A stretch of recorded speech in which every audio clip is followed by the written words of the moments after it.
Hey, welcome aboard. It's Sunday, and in 5 seconds, it will be 1 o'clock on the East Coast. Hey guys, Flood City Tooling, Dennis, Chris, welcome. Happy Sunday. It is a gorgeous day here in southern New Hampshire, and happy to have you here. I'm just going to get my chat set up on YouTube, and we'll be ready for YouTube's chat. That's all set, and we are ready for Instagram chat. Indiana John, welcome aboard. Nick, hi there. Chris, welcome aboard. I've been getting better at remembering names of people who have Instagram handles that look like nothing what their names look like. I'm working on that, I promise. Anybody on YouTube yet? I'm waiting to see some signs of life from YouTube. Let's see, not yet. I wonder if YouTube takes longer to spool up.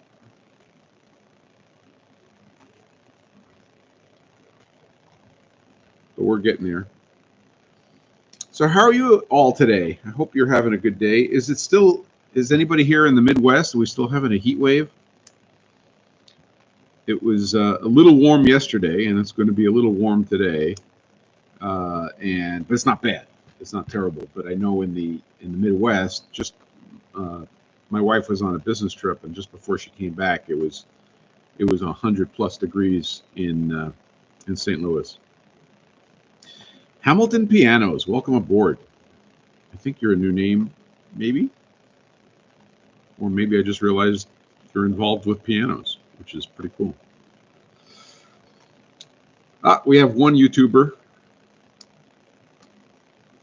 Scientific Prototypes. Welcome aboard. Your username gets me unfairly excited. I'm waiting for the first comment. Oh, the first comment. Chris says YouTube is working. Art says hi. Good job. All right. The gang is rolling in here. Nick says, pretty hot here in Louisiana, but it's almost always hot. Yeah. All right. Well, I guess we're really plugged in here. So, this is the first time we're intentionally and with a little bit of forethought doing a dual live on YouTube and Instagram at the same time. And we'll do that some more. One of the issues is, like, when I go mobile in the shop and I move around and I'm showing things, that's hard to do with both streams. I'm working on it. It turns out that on YouTube, you need 50 subscribers in order to stream live from a mobile device. We have done that. So the next thing is a hardware problem. Hey, Tuck. The next thing's a hardware problem. And I'm thinking I can make up a board that has two devices on it and do that. I don't know. We'll see what happens. Chris says YouTube seems to be a bit behind, but now I could use my computer. Yeah, so we're getting reports that YouTube has more lag than Instagram, and that's fine. I'm more concerned about the quality. Of course, if you're on YouTube and you make a comment, your comments are coming in a little behind. So, we've lived with that delay. Welcome aboard, Dan. Good morning. Oh, Sarkis Walter. Hi. How are you? Definitely great. Welcome. Fox Fabric Goblin says YouTube is definitely a 5-second-ish delay. Chris says but only if you watch one, you will never know science. Chris is right. Yeah, so you're using your computer with Instagram. Yeah, it's cool. Some people are really excited about the fact that we're using YouTube, and I'll tell you, there's really two facets to that. One is we're taking the content and we're putting it on YouTube, so that's sort of a accessibility thing for the content. And the second thing is the lives. Most of the positive feedback I've heard has to do with putting the content, making the content available, and that's cool. But it's going to be very interesting to see how, if we get additional people that don't use Instagram, and that's going to take a little while. Oh, okay, gotcha, Dan. No problem. Rismal, welcome aboard.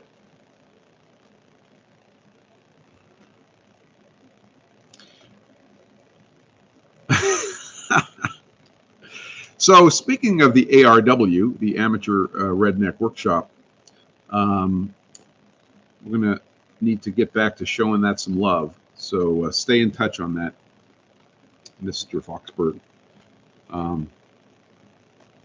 You're welcome, sir. Deflagrate. Yeah, Deflagrate was one of the guys that had some positive things to say about us coming up on YouTube, and you're welcome, and that's awesome.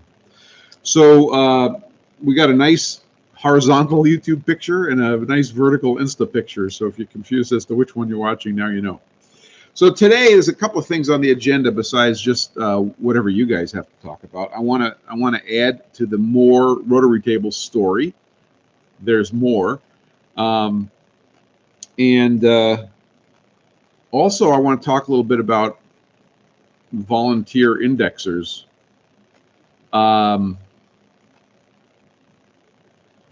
So Nick said, here, this is interesting. Nick says, for me, a downside to Instagram Live is it ties up the phone.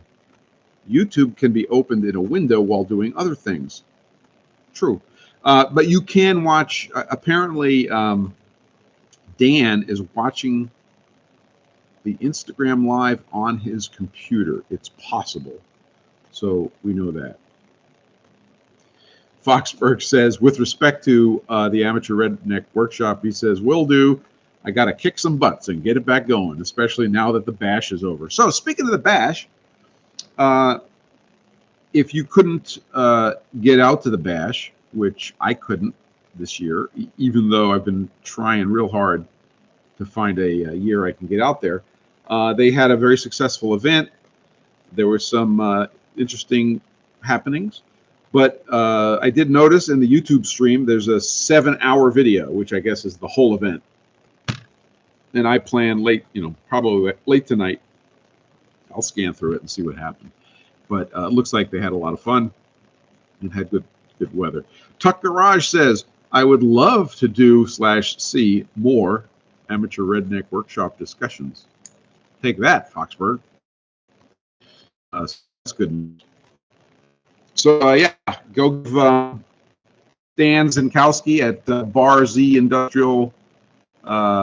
Shaden HKW is the name of his YouTube channel. Shaden, SHADON KW. Shaden KW. Don't ask why, just accept it. Bar Z, the Summer Bash vids are right there. So what's my YouTube handle so you could subscribe? That's a great question. I should have written it down for you, but it's in the the link is in my bio here on Instagram, which you can go to later. But it's Kinetic Precision NH, and on YouTube it's 3 honest words. Kinetic Precision NH is the YouTube channel.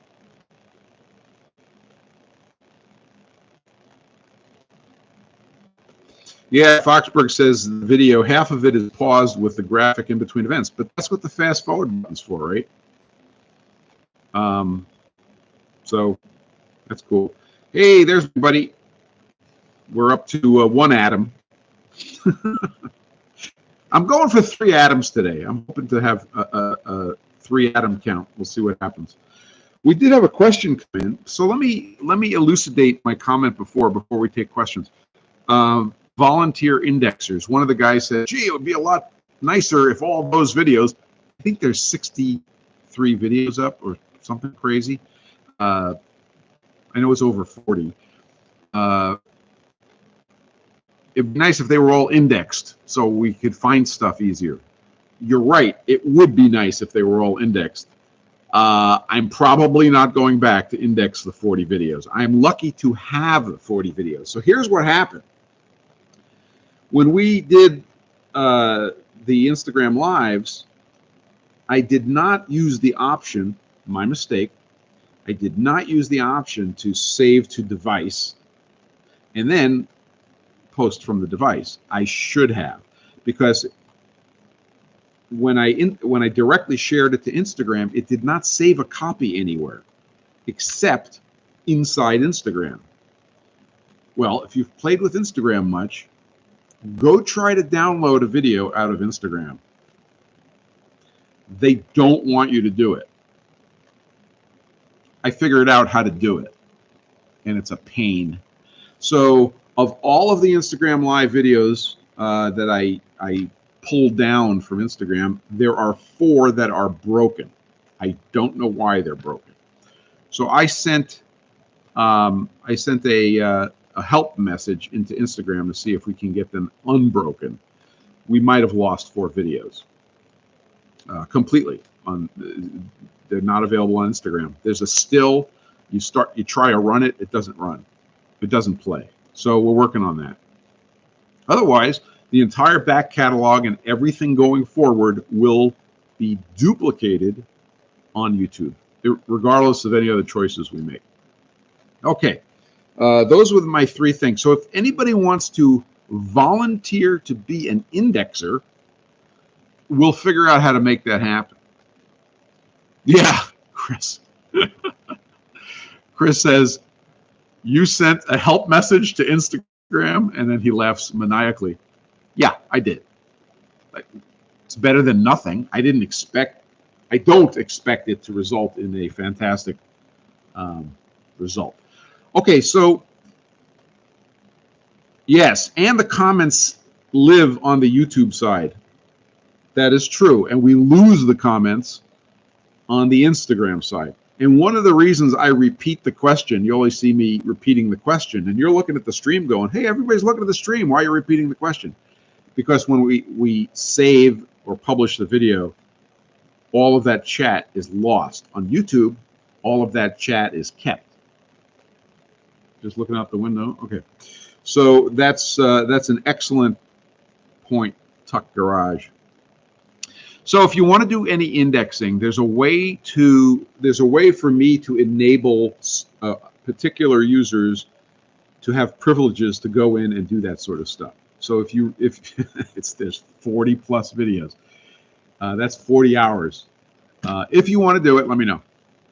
If you're doing it anyway, if you're binging the videos anyway and you want to do the indexing, let me know. Okay. So let me take a question here before we get to the more story.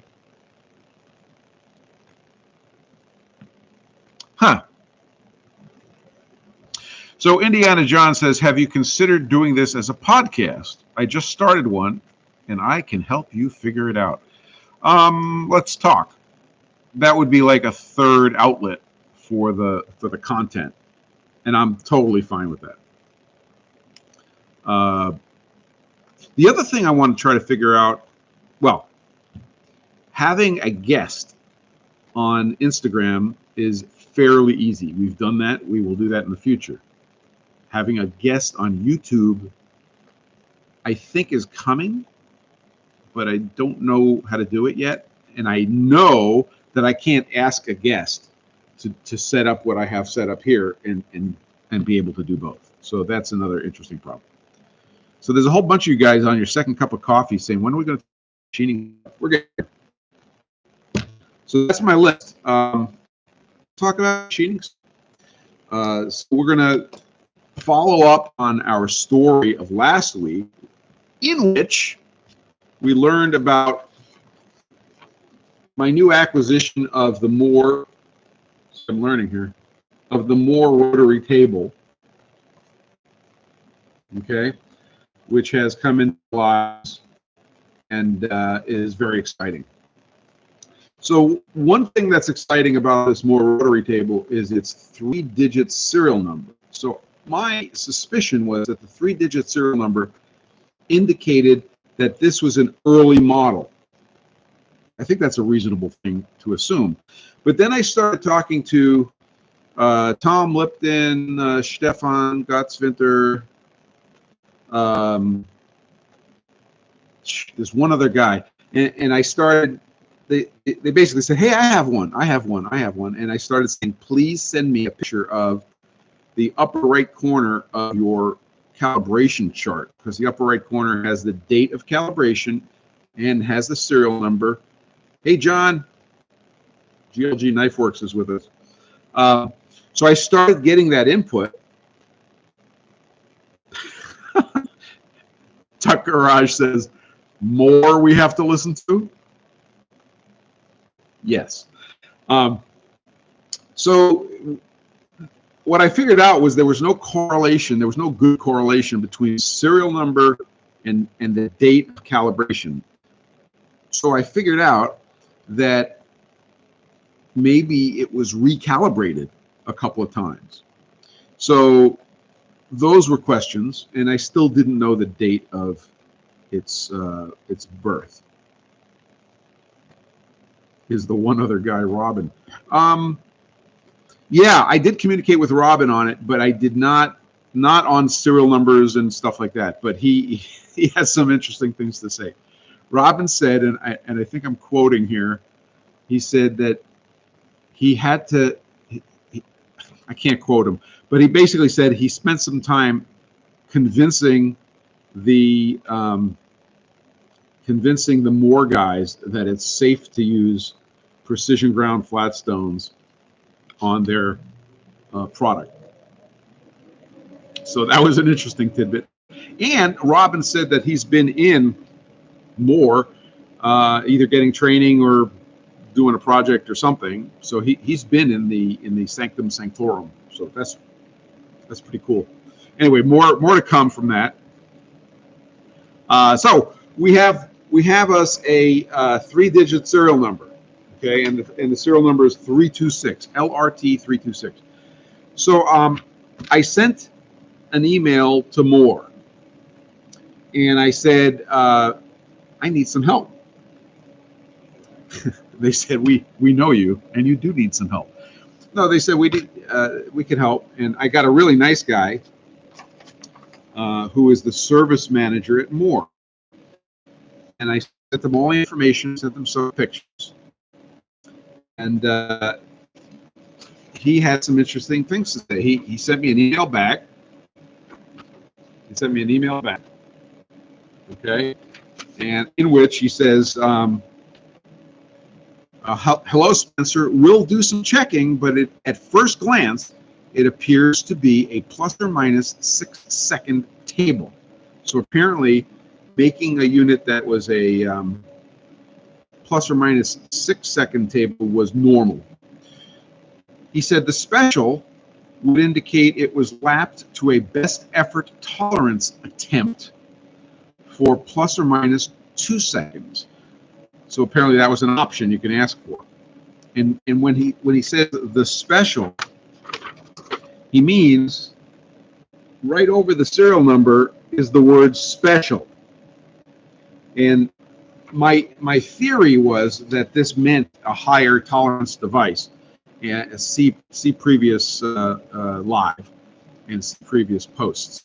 But in fact, he's confirming that. What it meant was if you ordered it as a special, you can get a best effort to get it to plus or minus 2 seconds. The unit I have in its last calibration was 2.9 seconds. And I'll show you that. I think I showed you that in the previous live. Which would have been something that an organization like MIT would have paid for, likely a 1960 table. Okay, so this is Mr. Michael Dick, service manager at More Tool, basically giving me his best shoot from the hip of where this thing came from. He thought it was 1960. He also sent me this really nice literature. Okay, I will post this somewhere, and it shows two models of the Moore rotary table. Okay, the first model is called a standard rotary table, plus or minus 12 seconds of arc, and the precise rotary table is plus or minus 6 seconds of arc. Model number, the first one was model number 1230S, and the second 1230P. Now, in the traffic on Instagram, two guys, yes, Chris, I did figure it out. Two guys said, "Oh, I've had or used one of those, and getting it around, you know, there was no way to disengage the worm. So since the worm was always engaged, it was a pain in the neck." Okay, I found out the difference. The disengageable worm is available, was standard on the standard rotary table, plus or minus 12 seconds of arc. The precise rotary table did not offer a disengageable worm. I'm guessing that there was some error that they couldn't control if they made the worm disengageable. So there's two different models. So just know that, okay? Also, the oil that is used for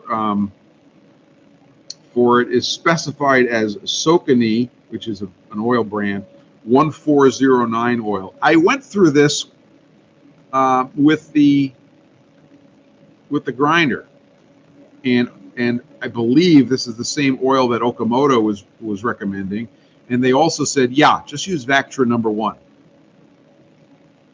So I think Vactra number 1 is fine for this. But anyway, very interesting document. I really like the fact that the guys down at Moore have all of their old stuff. They're really good at archiving. Chris asks, did you find out what the round recess in the box was for? I think the theory that we came up with is correct. It's a place to, when you take the handle off to install the indexing handle, it's a place to put the handle. It makes a lot of sense. So the indexing attachment, which I also have, future content, when you put it on, you have a place to put the handle, which is pretty. Oh, we're getting to the shipping. Shipping plate to yours truly. I lost you, Dennis. Expand your joke. Okay, so we went on communicating, and I sent some more pictures to Mr. Dick at More Tool, and he sent me it took about a week, and he sent me an email. He says,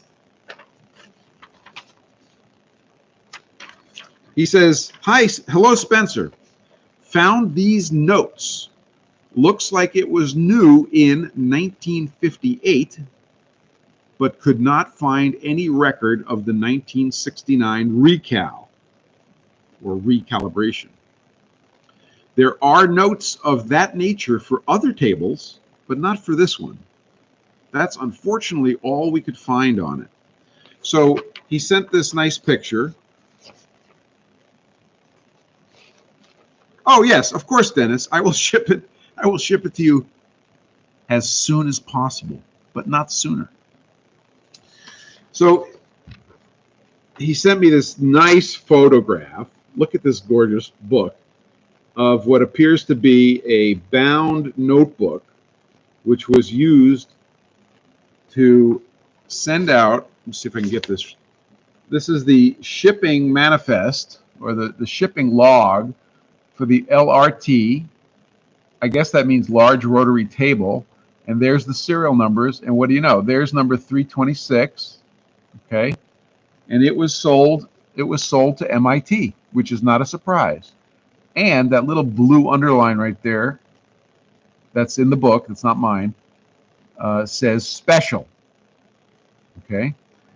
It goes on to give, I'll just read it to you. It gives this is leaving Moore in 1958.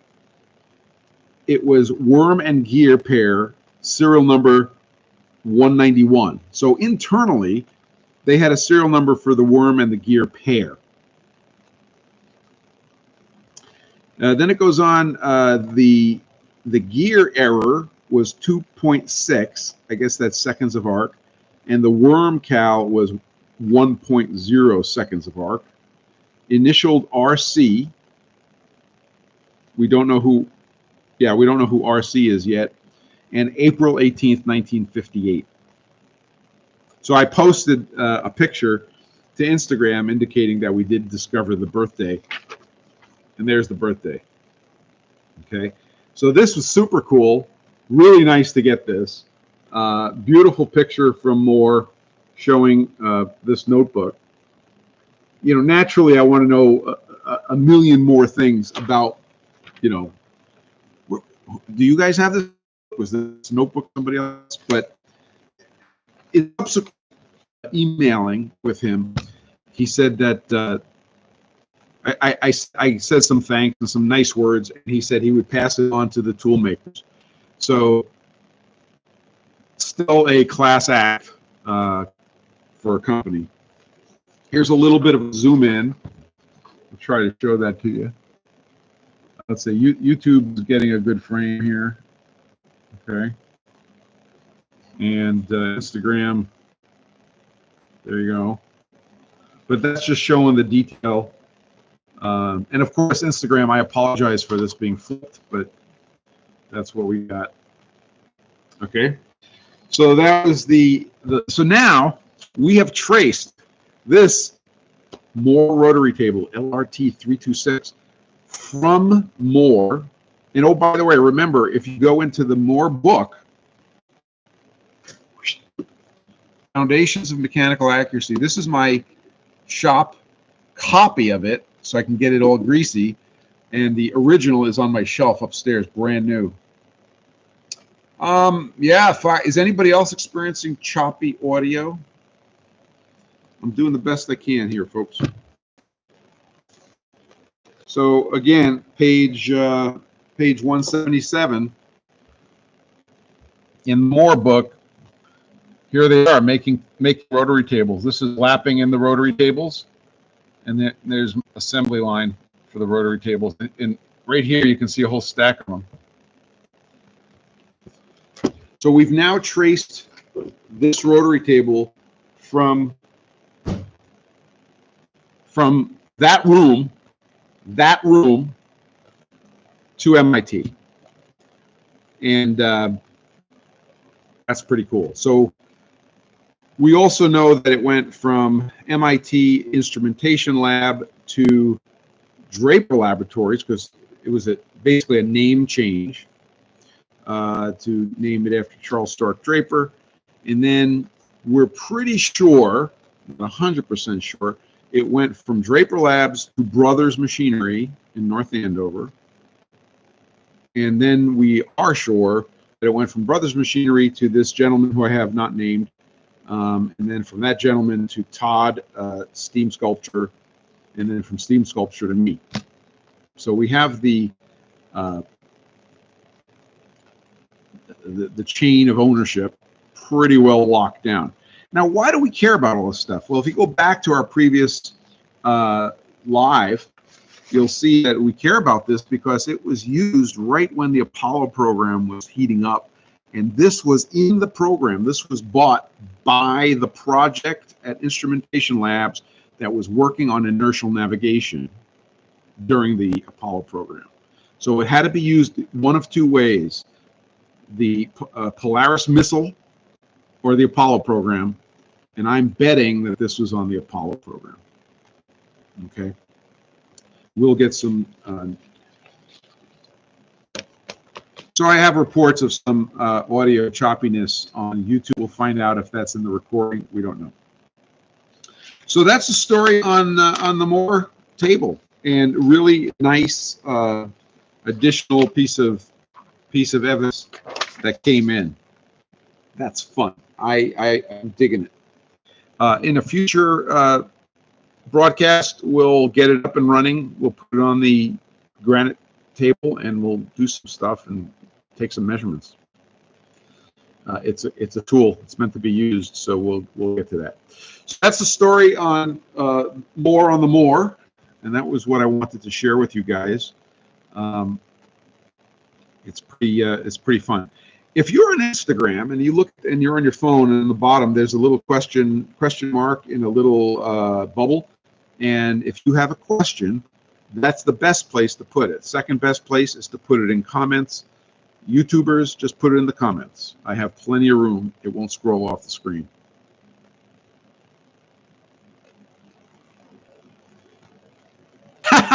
Chris says, it's hard to believe people geek out over sport ball games like we do over rotary tables.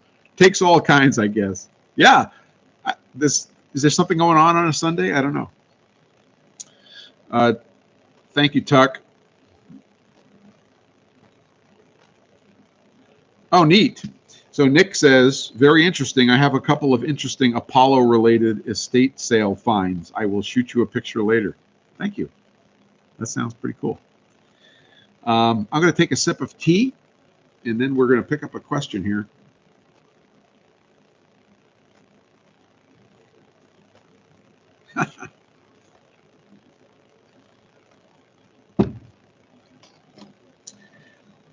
Okay, Tuck Garage asks, if money wasn't a limitation, what CNC mill would you get and why? First of all, I'm a little offended that you don't think it would be a CNC lathe. I mean, you know. So, yeah, don't worry, it wouldn't. I think if money wasn't a limitation, I'm going to bend your question a little bit. If money wasn't the limitation, the first thing I would have is a new shop, a new physical space. That's the first thing. And I would purchase it. Then I would go out and buy a Kern. And I'm saying that for a bunch of reasons. Number one, it's all his fault, okay, that I know about the Kern. Okay. Hang on, I don't want to. There we go. John Grimsmo, it's your fault, okay? But really, I have a neighbor who you guys probably know who works for Kern. IGS Dan is his handle. And we've had lunch together, and, you know, he's been over here once, I think. And he's a cool guy. And if I wanted a Kern, I could drive over to his house, bang on his door, and say, get me a Kern, and he would. So he's the Northeast salesperson for the U.S. market for Kern. Tuck Garage says, could be a live tooling lathe if you want. My question is always unlimited space. Yeah, the space thing is the big question. Yeah, Nick says sort of the same thing. If money is not a limitation, I bet there's a C-axis that spins fast enough to do lathe-ish things.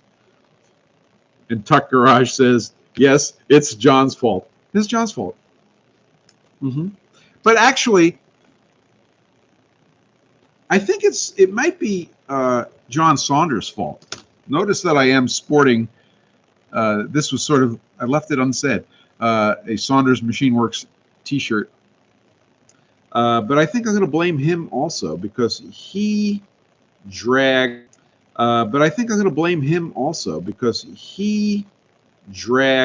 your history. He dragged Grimm's moved to Germany, and Grimm walked to Kier with him and looked at a Kern mill and just said, sold. And that's how it all started. So yeah, I think I'd like that a lot. And there's two reasons. One, right? Of course, it's a magnificent machine, precision-wise, but also precision-wise. Also, it's a high-dyne control, and the control looks sensible. And after you drive Fanucs for a while, a sensible control makes a lot of sense. Okay. Hamilton Piano asks the correct question. Is lathe-ish a word? Yes, it is now. Let it be written.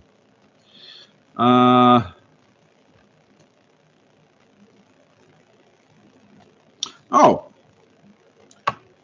Huh. Indiana John says, what is a machining project that is on your list to make but haven't tried yet? So there's a few things on the list. So here's one that's been kicking around in my head.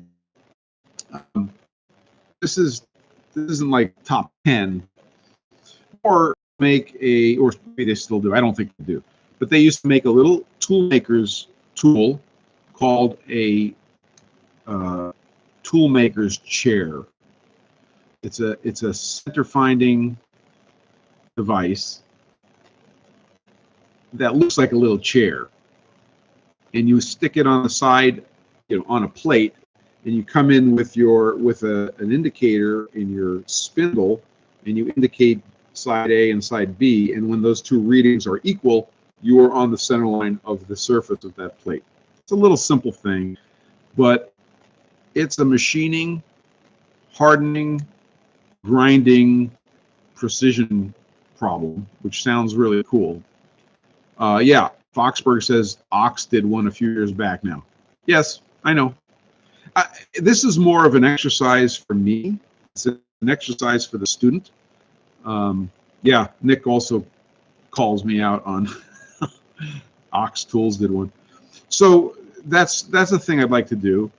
I'm all geared up to do rotary grinding on my mill, and I've done some. I want to do some more. That's an interesting challenge. Also, I have, this isn't a project from scratch, but I've got a grind all #1 indexer, one of these little rotary indexers that's very early. It also has a 3-digit serial number, I think, it has a 4-digit serial number, and that was considered very early for these. And the race in the main casting for the bearing got damaged. So as you rotate it, you could feel it. You could feel it bumping along, and it's not repairable by the factory. I'd like to repair that. So that involves making probably a special lap, and then going in there and lapping that race until it's smooth. And one of the problems is that the hardening. Oh, Foxberg, don't worry, I get it. It's cool. He was afraid he was sounding mean. You're not mean. So to relap that bearing and get that into proper order. So that's something that's been hanging around here, and that would be very challenging, and I think it'd be a lot of fun. Is that what I use to grind tapers? No, actually, I have a Suburban Tool Grind Master, one of the very, very few tools that I've purchased brand new, and I have the rotary motor for that also, and I've shown it a couple of times, and it does a great job. I have some reservations about that tool. How I was treated when I brought those reservations up to the company. I have reservations about my reservations. if something else pops up, I'll let you know. But that's those are some of the things on top of mind. Okay, Tuck Garage has a question for the audience, so everybody can chime in on this. What is the shortest height door you could fit a VF2? Haas states that the machine is 84 inches high, but I'm betting it could be shorter. So has anybody, well, let me ask you, Tuck, what size door are you trying to get into? Let's do it that way. I think I have 7.5, maybe 8 foot doors, so that might be different.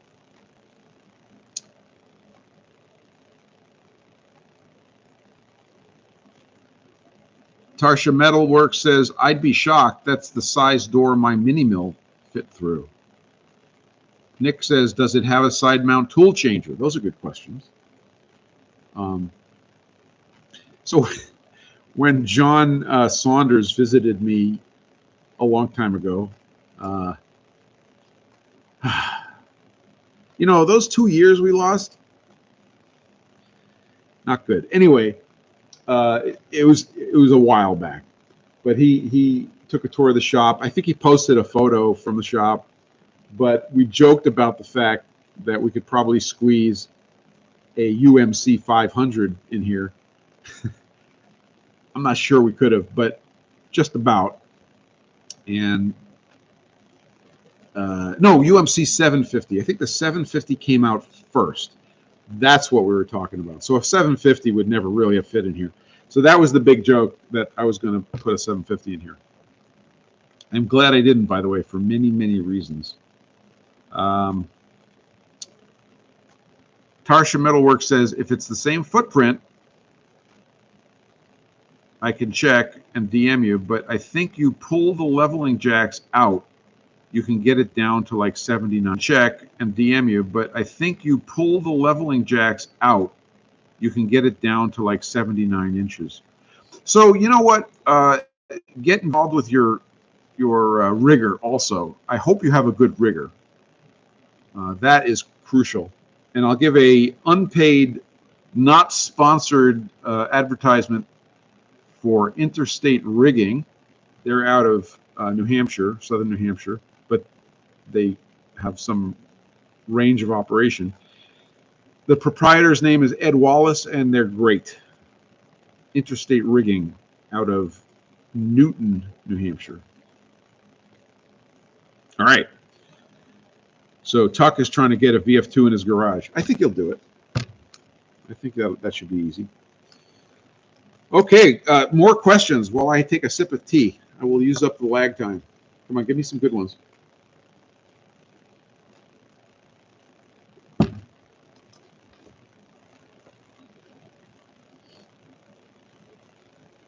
By the way, we had a couple of orders for 4-inch stones that did not go out instantly because I was cleaned out of 4-inch PFG stones. That's what I'm working on today. Those orders go out tomorrow. Tuck says, I am typically my own rigger, hobbies and all, but we'll consider it. Thank you all. Okay, good.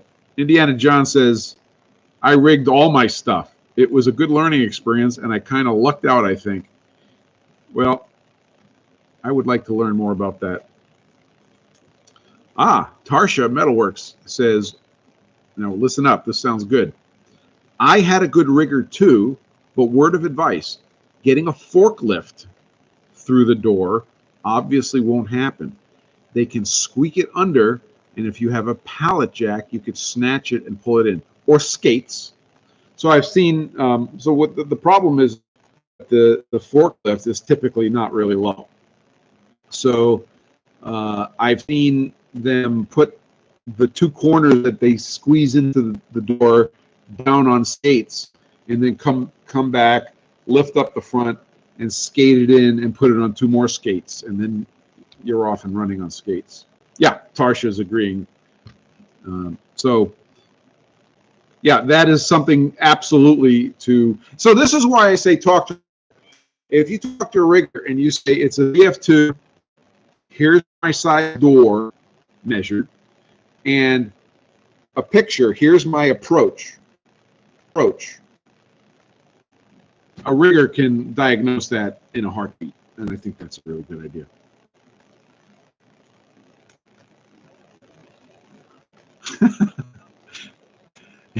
Foxberg says, simple. Tuck doesn't have the space. Hey, there's always space if you have a big enough lever. Yeah, okay. Indiana John says, do you have any good rigging stories? Yes, I do. I don't want to sound like I've been involved with rigging 1,000 times. I have not. So I lived one town over for 20 years in Pelham, New Hampshire, and I built a building there, and that housed the shop for 10 years, I think. No, it wasn't quite 10 years. But it was a great shop. It was awesome. So it was right on the main road, easy in, level, big doors because I designed it that way, dead level, smooth floors because I designed it that way. It was beautiful. Radiant heat. It was pretty cool. So when we moved to this location, and the delivery of my VMC mill was done by Interstate Rigging. I think somebody else delivered the Haas. So, of course, when it came time to move, and we found this place existed. I didn't build it. 3-car garage, 3-car kind of fat 3-car garage. I called Ed Wallace, and he did all my rigging, and it was awesome. And the funny thing was that the thing he complained most about was this cabinet safe that he had to get to my office. That was the hardest thing to do. The easiest thing to do on that whole move, the vertical machining center. He was like, whoop, whoop, whoop, done. Now, I have a steep driveway.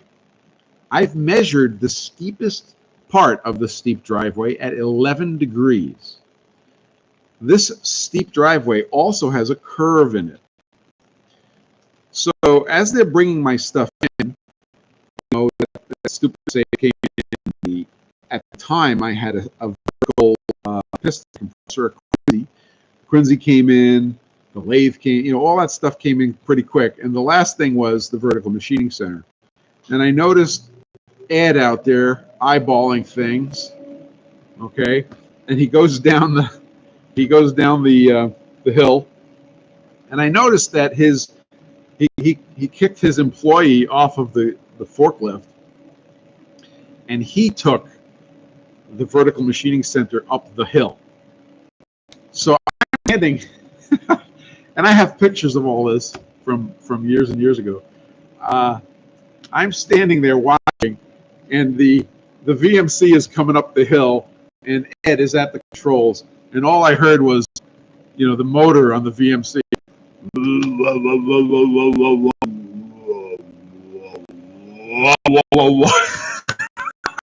Right when he hit that section, and we all lost a few pounds right about there, but no problem. He made it. He was super. So that was awesome. But that was a good rigging story. Many rigging stories. A guy came and bought my Quincy, another New Hampshire guy, nice guy, when I got my my Kaiser. And when he said he'd bring in a trailer, he showed up with this trailer. It was a nice trailer, all the dimensions, everything. And he shows up, and it won't go in the trailer. It's too tall. It's too tall because it's on a dolly. Right? I built a dolly for it. We ended up having to take the wheels off the dolly, and that took there was 45 minutes of my life I'll never get back. Not complaining, but you have to be ready for these things. Good question. whole bunch of guys came in during the telling of stories. And there's a negotiation going for a monarch in the chat. So welcome aboard, everyone. All right, we need more questions. It's 10 minutes before the top of the hour. A few more questions, and I think we'll declare success. And we'll see how all of this dual streaming went. I'm going to have some tea. You should have some tea.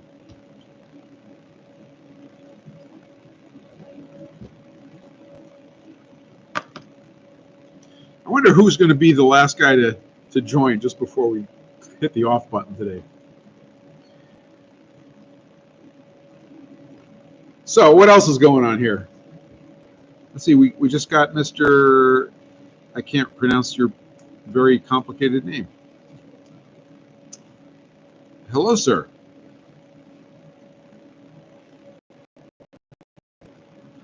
And hello, sir. Nice to see both of you. So we're taking questions, anything at all. You can't scare me. There's a whole negotiation going for a monarch here. You haven't sent me a picture of this monarch. Do I get a cut if you make the deal during my live? You guys on YouTube don't know what you're missing.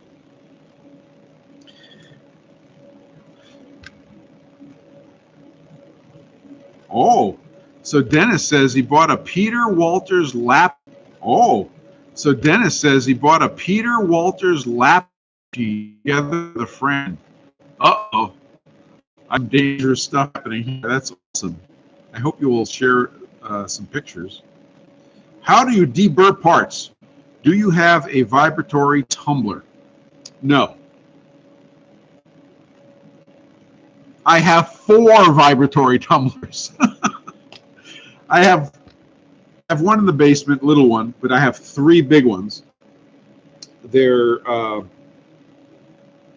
14, 16 inches in diameter. I bought them from Kinetic Precision. They're made for the reloading market.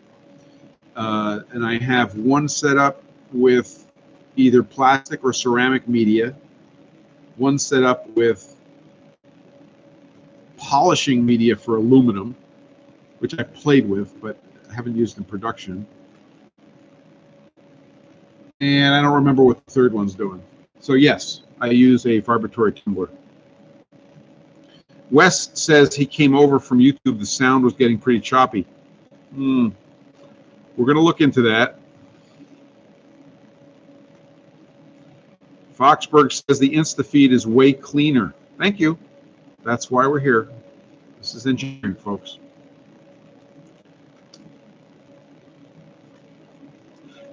This is a good question. Tarsha says, obviously not here to throw stones. No stones received. But when Suburban discarded your feedback, was it our shit don't stink scenario, or